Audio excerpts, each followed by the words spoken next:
আসসালামু আলাইকুম। Recipes by Ryans মম চ্যানেলে সবাইকে স্বাগত জানাচ্ছি নতুন আরেকটা ভিডিও দেখার জন্য। আজকে নিয়ে এসেছি আপনাদের সামনে চট্টগ্রামের ঐতিহ্যবাহী বিন্নি চালের আতিক্কা পিঠা, মানে বিন্নি চালের কলার পিঠা বা কলা পাতার পিঠা, যে যেই নামেই বলেন। এটি হঠাৎ বাড়িতে মেহমান চলে আসলে যদি ঘরে বিন্নি চাল আর কলা থাকে, খুব সহজে এই পিঠাটি তৈরি করে অতিথি আপ্যায়ন করা সহজ। আর এই পিঠাটি এতই মজা যে একবার যদি বানান তাহলে সবসময় চেষ্টা করবেন যে খুব সহজে এই পিঠাটি তৈরি করে খাওয়ার জন্য। চলুন তাহলে দেখে নিই এই পিঠাটি তৈরি করতে আমাদের কি কি লাগছে।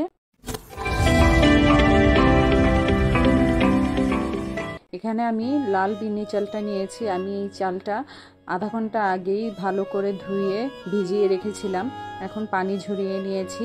এখানে আমি 2 কাপ বিন্নি চাল নিয়েছি কয়েকটি বাংলা কলা। এই পিঠায় বাংলা কলাটাই বেশি যায়, কেউ চাইলে সাগর কলাও ব্যবহার করতে পারেন। এখানে পাটালি গুড় নিয়েছি, গুড় দিলে এই পিঠার স্বাদটা অনেকাংশে বেড়ে যায়। আর নিয়েছি কুচি করা নারকেল, সাথে নিয়েছি গুড়ের মিষ্টিটা ব্যালেন্স করার জন্য সামান্য চিনি, আর মিষ্টি পিঠার স্বাদ বাড়ানোর জন্য সামান্য লবণ। কেউ চাইলে লবণটা স্কিপ করতে পারেন, এটা যার যার ইচ্ছা।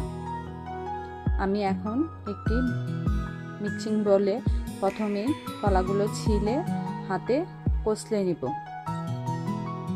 এই বিন্নি চালটা ইংরেজিতে স্টিকি রাইস বলা হয়।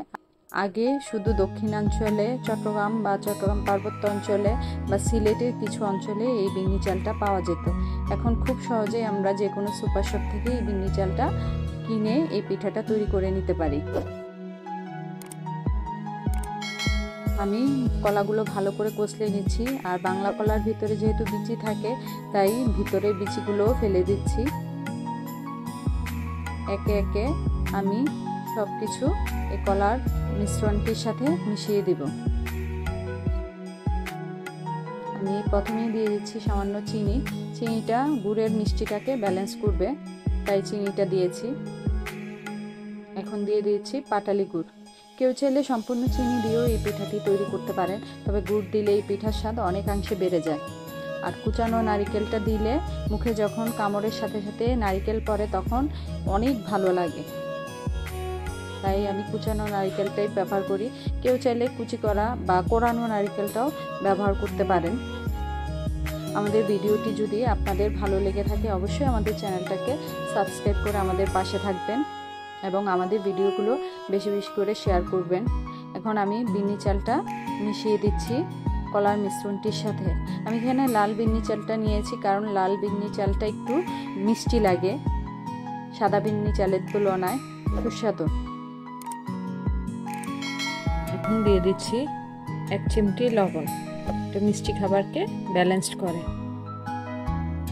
আমি এখানে সম্পূর্ণ গুড়টিই নিয়েছি কারণ যখন স্টিমে দিব চালটা সিদ্ধ হবে তখন মিষ্টিটা অনেক কমে যাবে। আপনারা আবার ভয় পাবেন না যে আমি গুড় বেশি দিয়েছি। আর আপনারা যদি কম মিষ্টি খেতে চান তাহলে সেই ক্ষেত্রে আপনারা মিষ্টিটা কম দিবেন। আমার মিশ্রণটি তৈরি হয়ে গিয়েছে। আমি কলা পাতা আগের থেকেই ধুয়ে শুকনো ন্যাকড়া দিয়ে পানিটা মুছে রেখেছিলাম। এখন একটি সুতির কাপড়ে তেল নিয়ে কলা পাতার গায়ে তেল দিয়ে পাতাটাকে আগে ব্রাশ করে নিয়েছি, যে স্টিকি রাইসের স্টিকিনেস বা আঠালো ভাব সেটা পাতার গায়ে লেগে থাকবে না। স্টিম করার জন্য এরকম একটি ঝাঁঝরি নিয়েছি স্টেনলেস স্টিলের।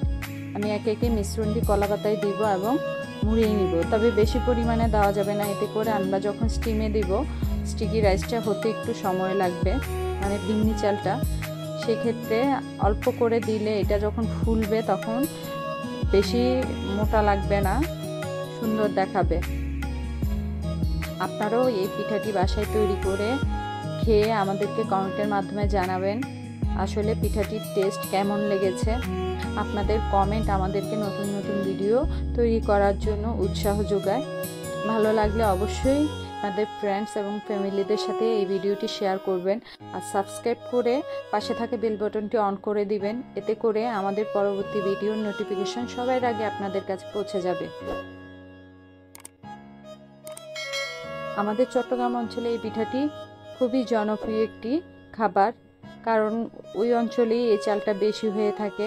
তাই যখনই বাড়িতে হঠাৎ কোনো মেহমান চলে আসে বা আতিক্যে কখনো গরবা চলে আসে, তখন এই পিঠাটি তৈরি করে আপ্যায়ন করে মেহমানদেরকে খুশি করানো যায়। আমি একে একে সবগুলো পিঠা তৈরি করে স্ট্রেনারে সাজিয়ে নিয়েছি। আমার সবগুলো পিঠা তৈরি হয়ে গেছে। আমি আগেই একটি প্যানে পানি ফুটতে দিয়েছি চুলায়। এখন পিঠা সহ স্ট্রেনারটি ফুটন্ত পানির উপরে বসিয়ে দেব। তবে মাঝে মাঝে চেক করতে হবে পানিটা শুকিয়ে গেছে কিনা। তবে পানি অতিরিক্ত দেওয়া যাবে না, পাতিলের তলায় থাকবে, না হয় পানি উপরে চলে আসলে পিঠাগুলো নষ্ট হয়ে যাবে। তাই মাঝে মাঝে চেক করে নিতে হবে পানি শুকিয়েছে কিনা। আমি এখানে 30 থেকে 35 মিনিট অপেক্ষা করব পিঠাগুলো হয়ে যাওয়ার জন্য। আমার পিঠাগুলো হয়ে গেছে। আমি এখন চেক করে নিব পিঠাগুলো শক্ত হয়েছে কিনা, কারণ স্টিকি রাইস যেহেতু, সে কারণে ভাপে এই চালগুলো একটা আরেকটার গায়ে লেগে যাবে এবং শক্ত হয়ে যাবে। হ্যাঁ, আমার পিঠা হয়ে গেছে, দেখুন মাশাআল্লাহ, অনেক সুন্দর হয়েছে আর খেতেও অসাধারণ হয়েছে। আমি এখন আপনাদেরকে পরিবেশন করে দেখাচ্ছি আমার পিঠাগুলো দেখতে কেমন হয়েছে। আমার এই পিঠার রেসিপিটি ফলো করে আশা করছি আপনারাও বাসায় এটি তৈরি করে খাবেন এবং আমাদেরকে কমেন্টের মাধ্যমে জানাবেন কেমন হয়েছে। অবশ্যই ভালো লাগবে। দেখুন পিঠাটা দেখতে কেমন হয়েছে। এখন ঠান্ডা হওয়ার পর পিঠাটা কতটা সফট সেটা আপনাদেরকে ভেঙে দেখিয়ে দিচ্ছি আমি। লাল চালের কারণে কিন্তু কালারটা এমন এসেছে। আপনারা চাইলে সাদাটা দিয়েও তৈরি করতে পারেন। দেখুন কতটা সফট হয়েছে। আমাদের ভিডিওগুলো যদি ভালো লেগে থাকে অবশ্যই আমাদের চ্যানেলটাকে সাবস্ক্রাইব করে আমাদের পাশে থাকবেন। সবাই ভালো থাকবেন, সুস্থ থাকবেন। আল্লাহ হাফেজ।